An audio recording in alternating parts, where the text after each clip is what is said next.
The quiet panic. You guys have been absolutely flooding my comments asking for library stories, and let me tell you, after weeks of digging through submissions, I finally found 3 that will make you think twice about staying late in the stacks. These aren't your typical quiet study session gone wrong stories. These are the kind of encounters that happen when the lights start dimming and you realize you're not alone among those endless rows of books. I'm talking about the moments when that familiar musty smell of old pages turns into something much more sinister. When the soft shuffling of feet on carpet becomes the sound of someone following you through the maze of shelves. Libraries are supposed to be safe havens, places of knowledge and peace. But what happens when that sanctuary becomes a hunting ground? Samumut. The first story takes place during finals week at a massive university library. Picture this. It's nearly midnight. The building is practically empty, and our storyteller is buried deep in the basement archives researching for their thesis. They thought they were alone down there among the forgotten books and dusty periodicals. They were wrong. It was my senior year, and I was completely drowning in my thesis research. My topic required diving into some seriously obscure historical documents that were only available in the basement archives of our university's main library. Most students avoided that place like the plague because it was creepy as hell down there, but I didn't have a choice. The basement archives were like stepping into another world. Dim fluorescent lights flickered overhead, casting weird shadows between the towering metal shelves that stretched from floor to ceiling. The air was thick and stale, filled with that overwhelming smell of decaying paper and something else I could never quite identify. The silence down there was absolute, broken only by the occasional groan of the old building settling or the distant hum of the ventilation system. I'd been going down there every night for about 2 weeks, always staying until the library closed at midnight. The librarians upstairs barely noticed me anymore when I signed in for archive access. I had my routine down pat. Grab my laptop, my stack of notebooks, and head straight to section M4 where all the 19th century local history documents lived. That particular night started like any other. I badged into the basement around 8 p.m., found my usual carrel tucked between 2 massive shelving units, and spread out my materials. The fluorescent light above my workspace buzzed and flickered occasionally, but I'd gotten used to it. I was completely absorbed in cross-referencing some census records when I first heard it. It was subtle at first, just a soft scraping sound that seemed to come from somewhere deeper in the archives. I looked up from my laptop, listening carefully, but the sound had stopped. I figured it was probably just the building settling, or maybe a mouse. Old buildings make all kinds of weird noises, right? I went back to my work, but I couldn't shake this growing feeling that something was off. You know that sensation when you're being watched? That prickly feeling on the back of your neck that makes your skin crawl? That's exactly what I was experiencing, but every time I looked around, I saw nothing but empty aisles and towers of books. About an hour later, I heard it again. This time it was closer, and it definitely wasn't the building settling. It sounded like someone dragging something heavy across the concrete floor. I saved my work and quietly stood up, straining to listen. The sound came again, a long, deliberate scraping that echoed through the maze of shelves. My heart started pounding as I realized I might not be alone down there. The archive access log only showed my name for that evening, but maybe someone had found another way in. Maybe a janitor was moving equipment or something. That had to be it. I decided to investigate, partly out of curiosity and partly because I needed to know if I was safe to keep working. I grabbed my phone and turned on the flashlight, even though the overhead lights were still on. Something about having that extra light in my hand made me feel more secure. I crept toward the sound, moving as quietly as possible between the shelving units. The archives were laid out like a maze with narrow aisles branching off in all directions.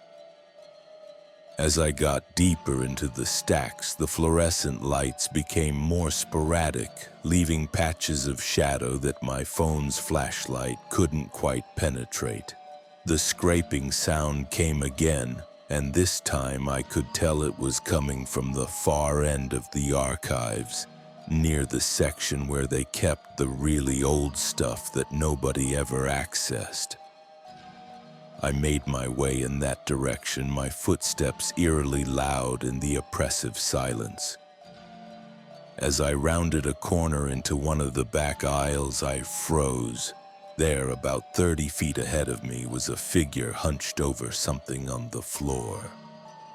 At first, I couldn't make out what they were doing, but as my eyes adjusted to the dim light, I realized they were dragging a large canvas bag across the floor. The person was dressed in dark clothing and seemed completely absorbed in whatever they were doing.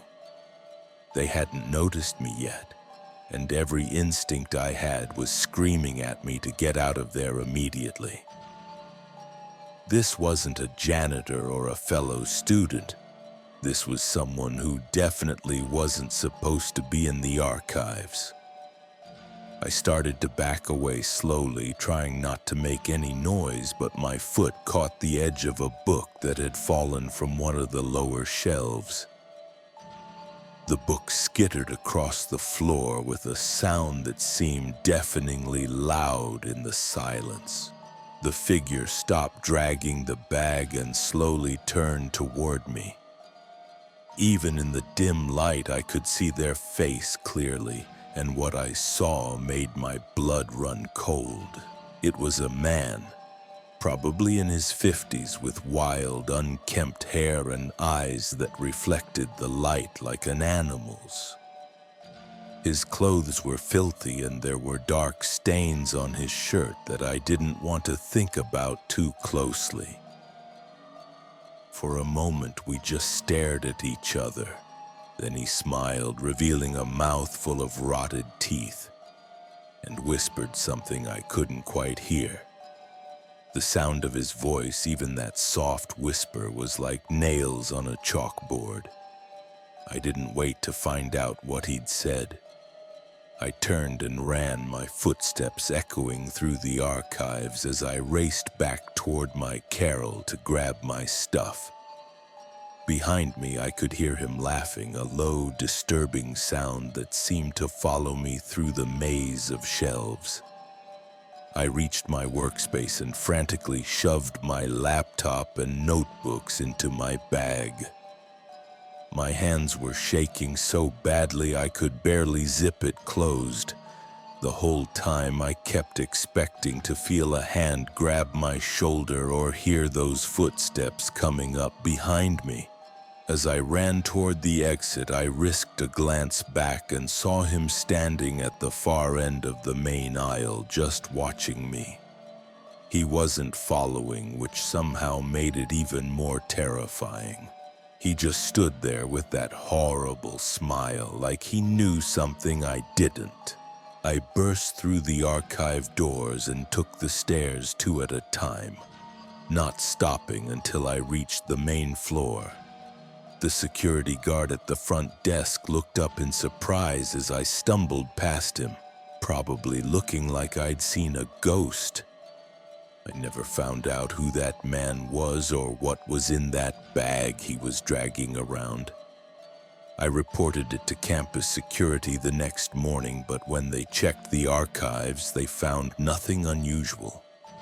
No signs of forced entry, no evidence that anyone had been down there except me. The really disturbing part is that I had to go back down there to finish my research. I didn't have a choice if I wanted to graduate on time, but I never went alone again, and I never stayed past 10 p.m. Even with a friend accompanying me, I couldn't shake the feeling that he was still down there somewhere, waiting in the shadows between the shelves. The second story comes from a small-town public library where a college student working the night shift discovered that some patrons never really leave, even after closing time. What started as an easy part-time job quickly turned into something that still haunts her to this day. I needed a job that would work around my class schedule, and the Millbrook Public Library seemed perfect.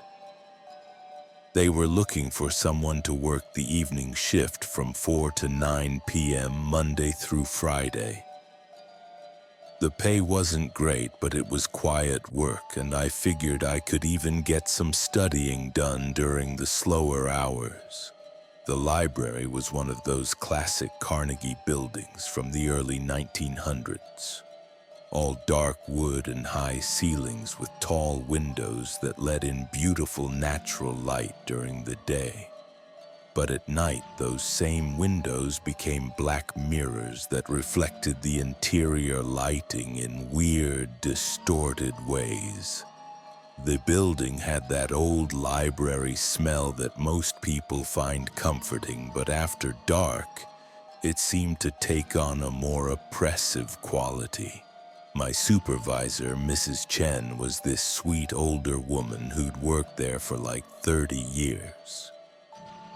During my first week, she walked me through all the closing procedures, locked the front doors at 9 sharp, do a quick sweep of the building to make sure everyone's out, shut down the computers, turn off most of the lights, and set the alarm system before leaving through the back exit. She mentioned that I might occasionally find someone who'd fallen asleep in one of the reading areas or lost track of time in the stacks.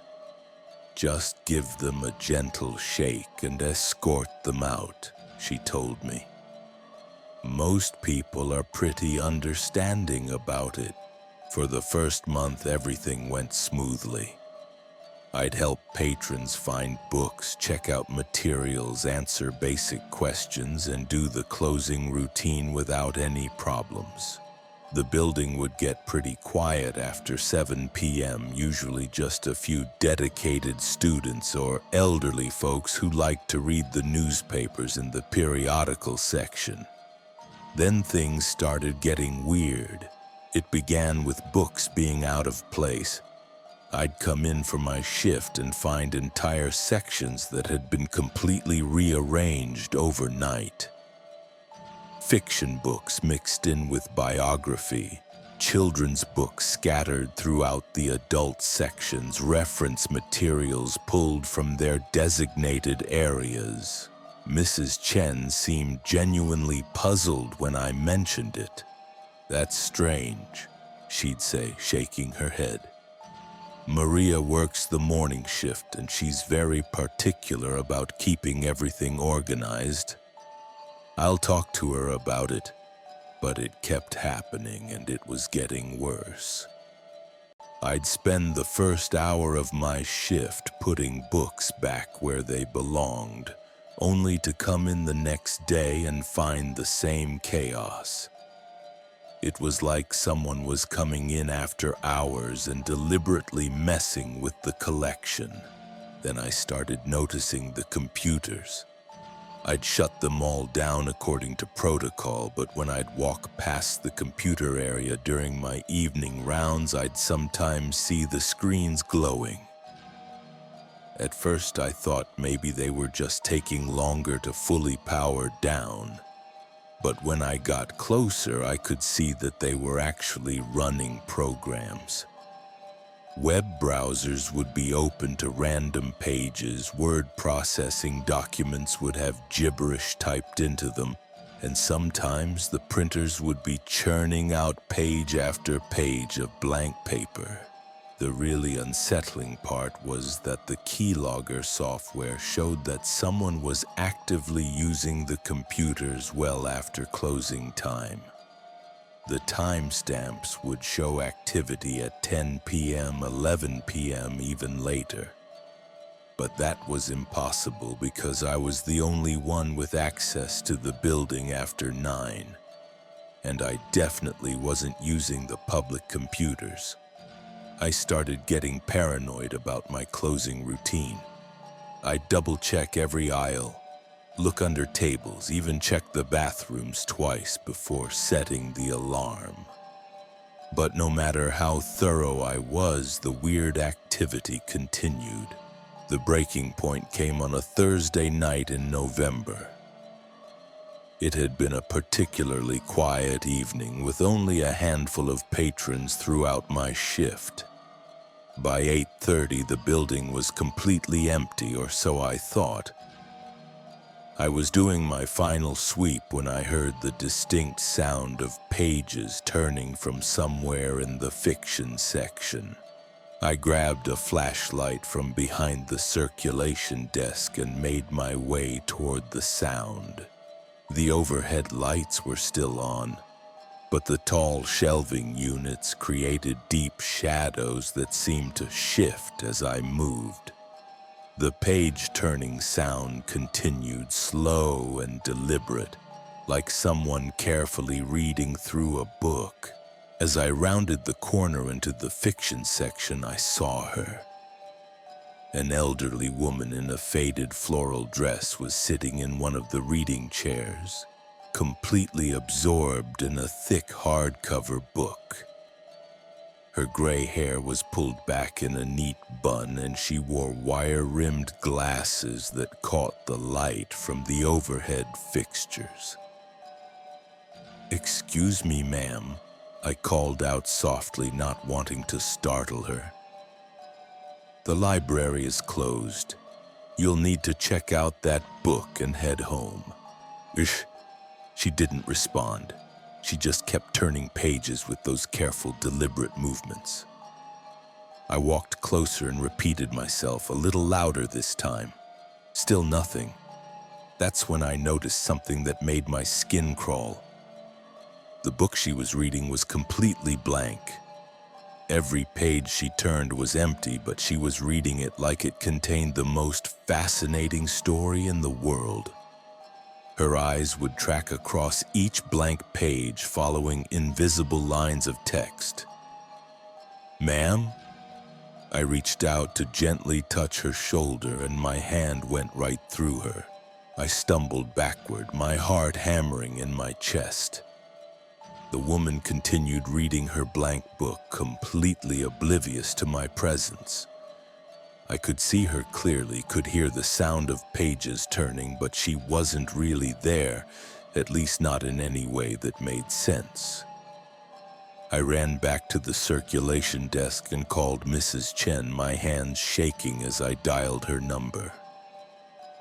When she answered, I could barely get the words out. "There's someone in the library, but she's not really here, and she's reading a book with no words," and my hand went through her, and I don't know what to do. Mrs. Chen was quiet for a long moment. Then she sighed deeply and said, "Her name is Eleanor Whitman. She died in the library back in 1987. Heart attack while reading in that exact chair. Just lock up and go home, dear. She'll be gone by morning." "What do you mean she died here? Why didn't you tell me about this?" "Because most people can't see her, and I didn't want to scare you unnecessarily. Eleanor was a regular patron for over 40 years. She came in every single day to read. When she passed, I guess she just never really left." She's harmless, just stuck in her routine. I wanted to quit right then and there, but I needed the job. Mrs. Chen convinced me to stay by explaining that Eleanor only appeared occasionally and she never bothered anyone. She's just reading, she said. That's all she ever wanted to do. I saw Eleanor 3 more times during my remaining months at that job. Each time she was in the same chair, reading the same blank book, completely lost in whatever story existed only in her memory. I learned to just work around her, giving that section a wide berth when she was there. The computer activity and the misplaced books suddenly made sense too. Eleanor was trying to maintain her routine, attempting to use systems and navigate a library that had changed dramatically since her time. In her world, the card catalog still existed, and books were organized the way she remembered them. Our final story takes us to a research library where a graduate student's late-night study session revealed that some knowledge comes with a price that's far too high to pay. I was 3 years into my PhD program in medieval history when I got access to the restricted collection at the Blackwood Research Library. This wasn't your typical university library. It was a private institution that housed some of the rarest manuscripts and documents in the country. The kind of place where scholars from around the world came to study materials you couldn't find anywhere else. The building itself was like something out of a Gothic novel. Built in the 1920s by some eccentric millionaire collector, it had these massive stone walls, vaulted ceilings, and windows that looked like they belonged in a cathedral. The restricted section was on the 3rd floor, accessible only with special permission and constant supervision, or so I thought. I'd been working on my dissertation about plague literature, specifically focusing on manuscripts from the 14th century that documented the Black Death's impact on European society. The Blackwood had 3 texts that were absolutely crucial to my research, manuscripts that existed nowhere else in the world. Dr. Hendricks, the head librarian, was incredibly strict about access protocols. I could only view the materials during regular hours with him or his assistant present at all times. No photographs, no photocopies, just careful examination and handwritten notes. It was painstaking work, but these documents were literally irreplaceable. After 2 weeks of this supervised research, I was getting frustrated with the pace. I was only getting about 3 hours of actual study time per day. And at that rate, it would take me months to gather all the information I needed. That's when Dr. Hendricks made me an offer that seemed too good to be true. You've proven yourself to be careful and respectful with the materials, he said one afternoon as I packed up my notes. I'm willing to grant you after-hours access to finish your research more efficiently. You'd have to sign additional liability waivers, and you'd be completely responsible for the security of the collection, but you could work at your own pace. I jumped at the opportunity. After-hours access to one of the world's most exclusive research libraries, it was like winning the academic lottery. The first few nights were incredible. Having the entire restricted section to myself was both thrilling and slightly overwhelming. I could examine the manuscripts without feeling rushed, take detailed notes, and really immerse myself in these centuries-old accounts of humanity's darkest period. The building felt different at night, though.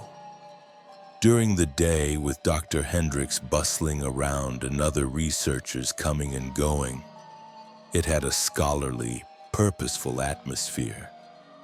But after dark, it became something else entirely. The shadows seemed deeper, the silence more profound, and those Gothic architectural details that looked impressive in daylight became genuinely menacing under the dim security lighting. I was working on my fourth night when I first noticed the whispers. It started as just a faint murmuring that I initially dismissed as the building's heating system or maybe traffic from the street outside. But as I continued reading, the sound became more distinct. It was definitely voices, multiple people speaking in what sounded like Latin, though I couldn't make out specific words. I looked up from the manuscript I was studying, a particularly gruesome account of plague symptoms written by a monk in Avignon, and listened carefully. The whispers seemed to be coming from all around me, echoing off the stone walls and vaulted ceiling. But every time I tried to focus on the sound, it would fade away, only to return when I went back to my reading. The voices continued throughout the night, growing gradually louder and more urgent. By the time I packed up to leave around 2 a.m., I could clearly hear individual words in Latin mixed with what sounded like Middle English. Most disturbing of all, the voices seemed to be reciting the same passages I was reading from the plague manuscripts. I convinced myself it was just fatigue and stress. I'd been pulling long hours on my research, and old buildings are notorious for playing acoustic tricks on people. But the next night, the voices returned, and they brought something else with them. I was deep into a manuscript describing the social breakdown that occurred during the plague's worst outbreaks, when I became aware of a presence behind me. It felt like someone was reading over my shoulder, close enough that I should have been able to feel their breath on my neck. But when I turned around, the restricted section was empty. The feeling persisted throughout the night. No matter where I positioned myself in the room, I felt watched, studied, as if I were the subject of someone else's research. The whispers grew more insistent, and I started to make out phrases pestilentia magna, mors nigra, dies irae, Latin terms for the great pestilence, the Black Death, the day of wrath. On my sixth night, everything changed.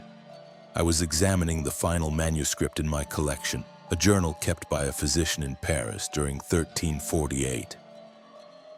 The doctor had documented not just the physical symptoms of the plague, but the psychological and spiritual impact it had on the survivors.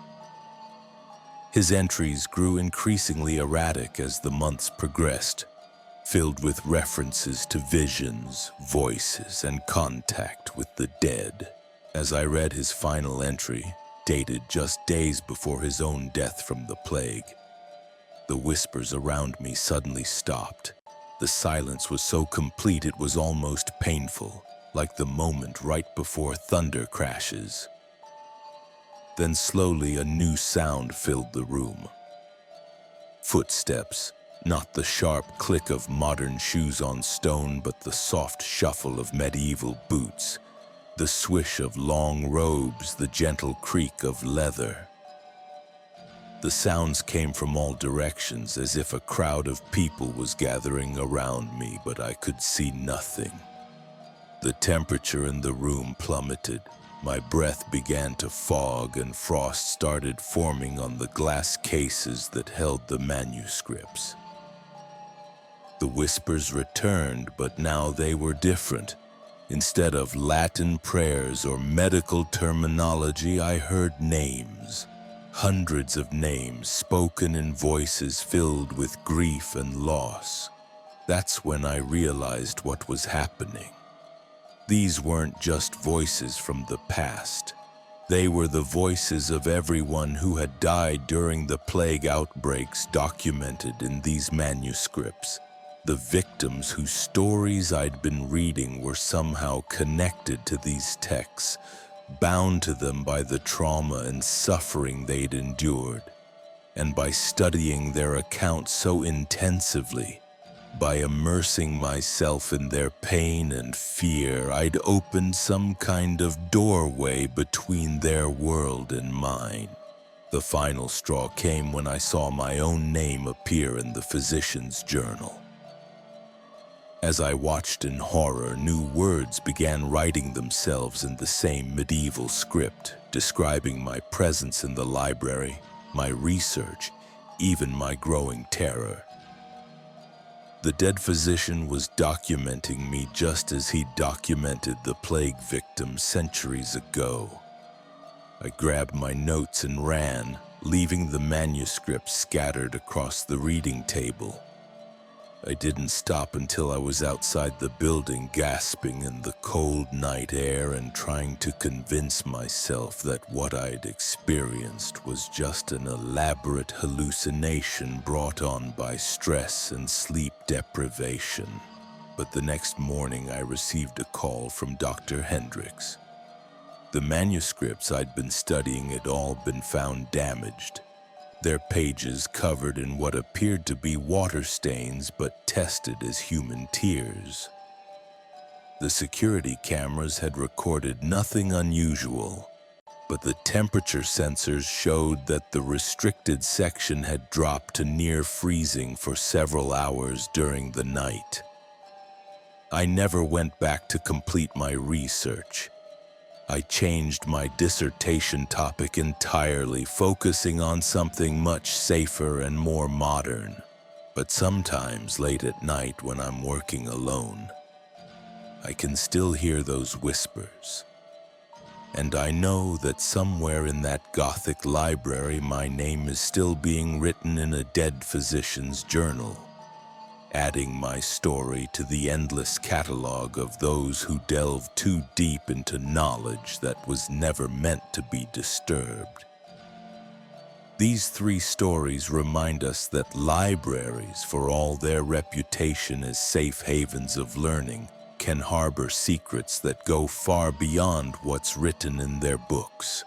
Whether it's a dangerous intruder lurking in basement archives, a patron who refuses to let death interrupt her reading routine, or manuscripts that serve as doorways to the past, these encounters prove that some knowledge comes with a price we might not be prepared to pay. The next time you find yourself alone in a library after hours, remember these stories. Pay attention to the sounds around you, the shadows between the shelves, and that feeling of being watched. Because sometimes the most terrifying stories aren't the ones you're reading, they're the ones being written about you.